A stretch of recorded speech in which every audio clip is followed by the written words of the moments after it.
This is Gibbs free energy as presented by Shalini Vijay Kumar. The components of Gibbs free energy are entropy, enthalpy, and temperature will be measured in kelvins. So first of all, there are rules about entropy that has to be understood before we can proceed to the equation. So the first rule is that entropy changes with a phase change. As you add energy to any solid, liquid, or gas, the entropy of the molecule will increase, and this is due to the increased energy the molecules have when they interact with each other. The second rule about entropy is that a solid or liquid dissolved increases entropy, and this is due to the molecules spreading apart and increasing randomness and disorder.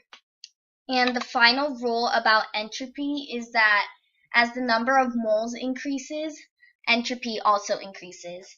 So as you can see in the example given, when the number of moles increases, the entropy itself also increases from 304 joules to 480, and this is due to the increase from 1 mole to 2 moles. For the AP exam, the two most important rules were about the increasing number of moles and the phase changes. Here's an example of how to calculate entropy using this equation that was given on the AP exam sheet. And so we have two reactants with a certain amount of entropy forming products with a certain amount of entropy, and using this equation we can calculate the overall change in entropy as done here.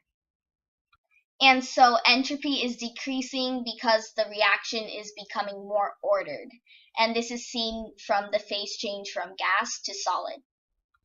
And an important rule about entropy is mentioned in the second law of thermodynamics, and it states that in any spontaneous process the entropy of the universe always increases.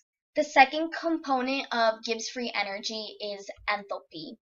And so enthalpy is basically the energy of the system, and the equation used to calculate enthalpy for Gibbs free energy is basically the same as entropy with the products minus reactants.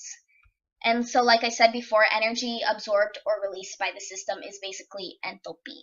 So enthalpy, entropy, and temperature combined gives us the Gibbs free equation. And so when delta G is negative, that means the reaction is spontaneous, and when delta G is positive, that means it's non-spontaneous. And when it's spontaneous, that means it doesn't require energy from outside the system, and when it's non-spontaneous, that means it requires energy from the environment or the surroundings.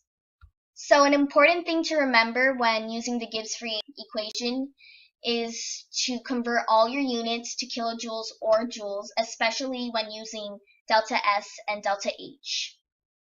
Additional information includes a disclaimer that delta G is measuring spontaneity at standard conditions, and that means at 1 atm and 1 molar. And I just realized I wrote additional informational whatever, and delta G is equal to 0 at equilibrium. And we also use this equation to measure delta G, again products minus reactants like enthalpy and entropy. There are more equations to use for delta G, and that's with electrochemistry and equilibrium, so I just put the equations here and I'm not going to explain it. And so these are the relationships between the equation when delta S and delta H have different conditions. So delta G is positive at low temperatures and negative at high temperatures when delta H is positive and when entropy is positive. Delta G is negative when entropy is positive and delta H is negative. Delta G is negative at low temperatures and positive at high temperatures when delta H is negative and delta S is negative. Delta G is always positive when delta H is positive and delta S is negative. And that's it.